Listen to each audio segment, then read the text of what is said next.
What's up, YouTube? This is 82 and 0. Welcome back. So, the topic I wanted to cover is you're seeing more and more recently Wilt Chamberlain's competition is being lied about, and just his general era is being lied about.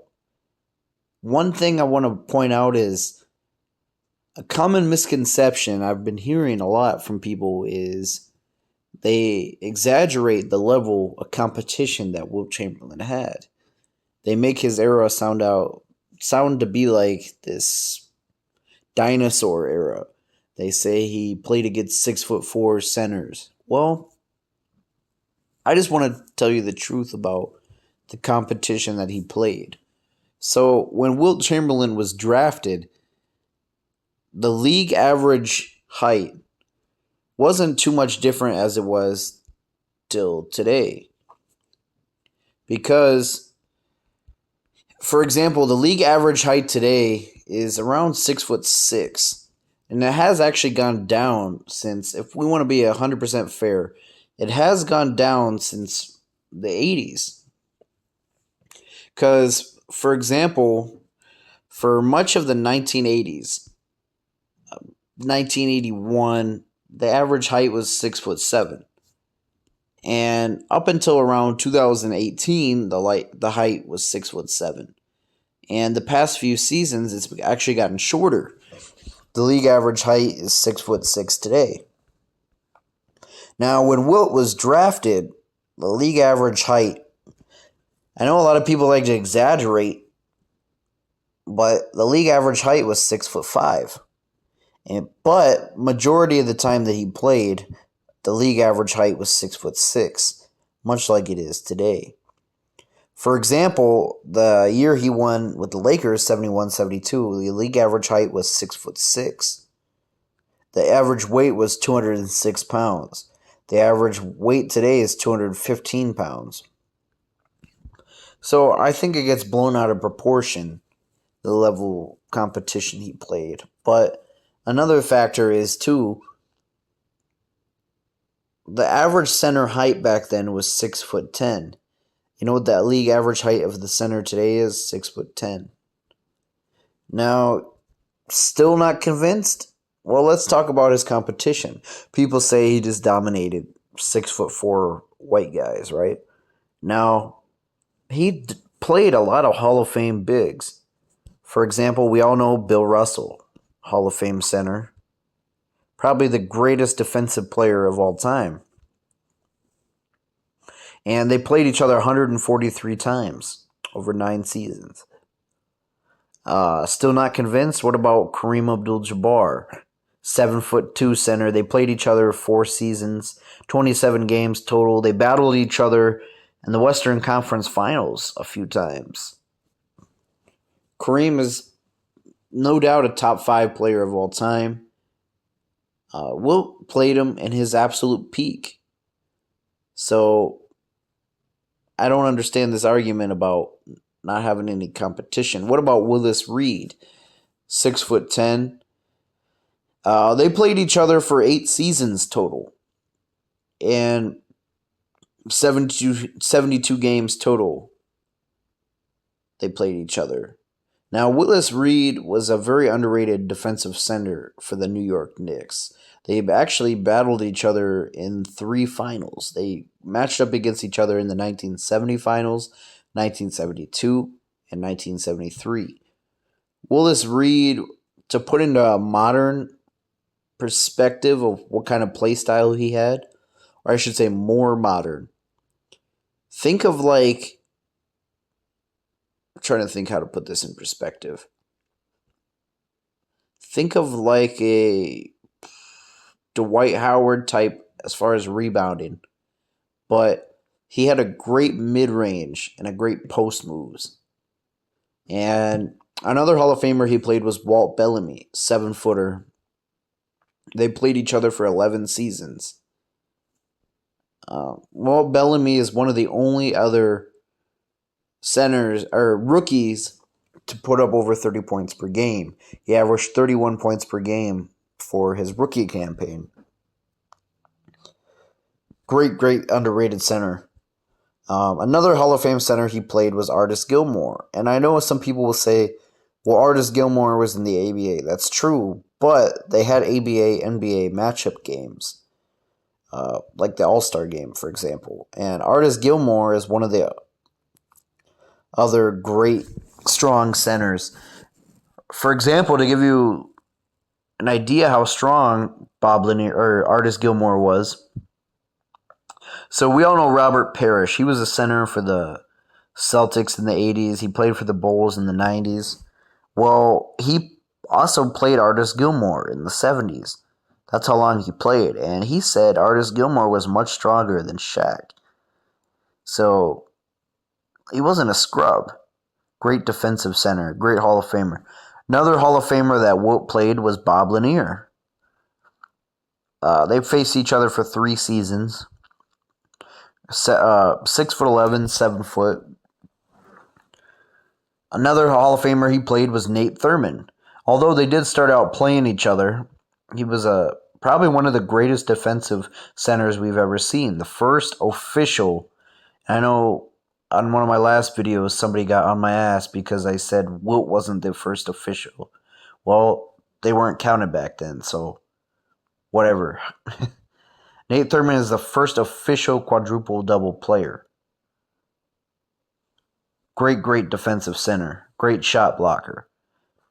Bob McAdoo is another center, Hall of Fame center he played. Wes Unseld, I call him the Ben Wallace of his time. Dave Cowens, another Hall of Fame center he played. And if we want to look past the Hall of Famers, what about players who were all-stars /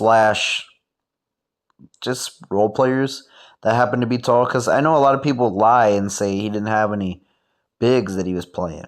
Well, here are some other 7-footers he played. He played Dennis Autry, Nate Bowman, Mel Counts, Walter Dukes, Jim Eakins, Ray Felix, Hank Finkel, Swade Halbrook, Reggie Harding, Jim McDaniels, Otto Moore, Dave Newmark, Rich Neiman, Billy Pultz, Craig Raymond, Elmore Smith, Chuck Scher, Ronald Taylor, Walt Weasley, Tom Payne, Greg Fillmore, Craig Spitzer, LaRue Martin. These are just a few of the guys. George Johnson, William Smith. Every guy I named was 6'11" and up. And an argument I want to make here is Wilt wasn't actually the tallest player in the league when he came in. Swade Holbrook, who was 7'4", was the tallest player. So the reason why I mention this is there's an argument you hear from people where they say he was just taller than everybody. That's why he dominated. Well, okay, if that's the truth, all these Hall of Fame centers that I named and all these other centers that happen to be tall, why didn't they do the things Wilt did? Why didn't Swade Holbrook have a 100-point game? Because he was so much taller than everyone else. It's not always about your height. It's about your skill sets, too. And that's what separated Wilt from these other centers in his era. A lot of these second-tier players that I just named, like Swade Holbrook, Mel Counts, they were tall. They were taller than a lot of the other people, but they didn't dominate. It's about skill. It's about athleticism. It's about having the fundamentals of the game. And another argument you hear from people is, well, Wilt Chamberlain started scoring early on, but he stopped scoring. That meant all these other centers were locking him up. That's not true. Why was his field goal percentage going up every single year? If he was having trouble scoring over them, why was he shooting over 60, 70%? Right? And same thing with today, right? How come Taco Fall isn't better than everyone else in the league? He's so much taller than everyone else. Why can't he just go out there and dominate? See how stupid this argument is? It's never held up to me. Wilt was never... He was never the tallest guy in the league. He had whether it be Swade Hallberg taller than him, Kareem Abdul-Jabbar taller than him, and he had guys the same height as him. So it wasn't. He didn't have like this super big advantage height. Yes, he had an advantage over most of the league, but it's not what do people make it out to be. So I'm so tired of this argument that Wilt Chamberlain just played against a bunch of midgets. It's not true. And another way to look at this is there were less teams back then. So every team had a Hall of Fame center. So one night he could be playing, Bill Russell in the Celtics, or another night he could be playing Walt Bellamy or Willis Reed. He had to bring his A game every night. So I'm so tired of this argument that he had no competition. He probably had the greatest collection of Hall of Fame centers other than Kareem Abdul-Jabbar, as Kareem went on and played his career into the 80s and the later 70s. So, you want to know another thing, too? The league average points per game, right, in 1972, when Wilt won his championship with the Los Angeles Lakers. I know it seems like such a long time ago, but the league average points per game was 110.2 points per game. You know what it is this season? 110.6. You know what the average field goal percentage was back then? 45%. You know what it is in 2022? 46%. So, I don't understand this people saying Wilt Chamberlain couldn't play today. Or he didn't have any competition back then. To me, these are the dumbest arguments ever. I think it's just regurgitated by people who call themselves journalists, NBA historians. They call themselves that, but they know nothing about that league. So you're telling me Wilt Chamberlain, who was coming off of a knee injury, right, was playing 45 minutes a game in this fast-paced era in the early 70s, right? You're telling me with the modern medicine and conditioning we have today, he wouldn't have been able to play today? It's just absolutely mind-boggling. So that's the truth about Wilt Chamberlain's competition. I know a lot of times it's easier to trick people than it is to convince them they're being tricked. Like, there's a certain YouTuber, I'm not going to name his name, he shows footage of NCAA games and black and white footage from the 1930s. And this fuckface tells you it's Wilt Chamberlain's era to try to discredit Wilt Chamberlain. So I'm not going to stop telling the truth about different eras. I'm not biased towards any era. I like every era of basketball. I think the great players would be great in any era, and we have to appreciate greatness no matter what era they're in.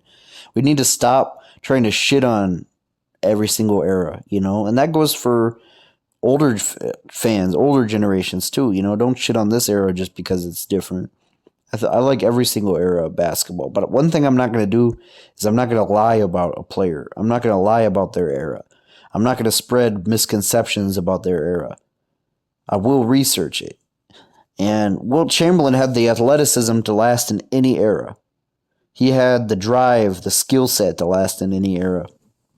And if he was able to play these Hall of Fame centers every night and during this fast-paced era, why couldn't he last today? So that's my thoughts, breaking down the misconceptions about his competition in his era, and also breaking down the misconceptions about the average height of the players back then.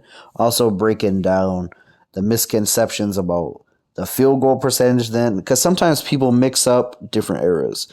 They look at the Joe Folks era as like the Wilt Chamberlain era. There's a good 20 years between Wilt Chamberlain's first championship and Joe Folks' first championship. So if anyone wants to fact check me to know where I got my information from, so they know I'm not just bullshitting, go on Basketball Reference. Type in NBA league averages per game. It's a chart. It will show you that all the different averages, not just the height, the weight, but it shows you the field goal percentage, everything. And it goes back to the 1946 season. So let me know what you guys think down below. Thanks for watching.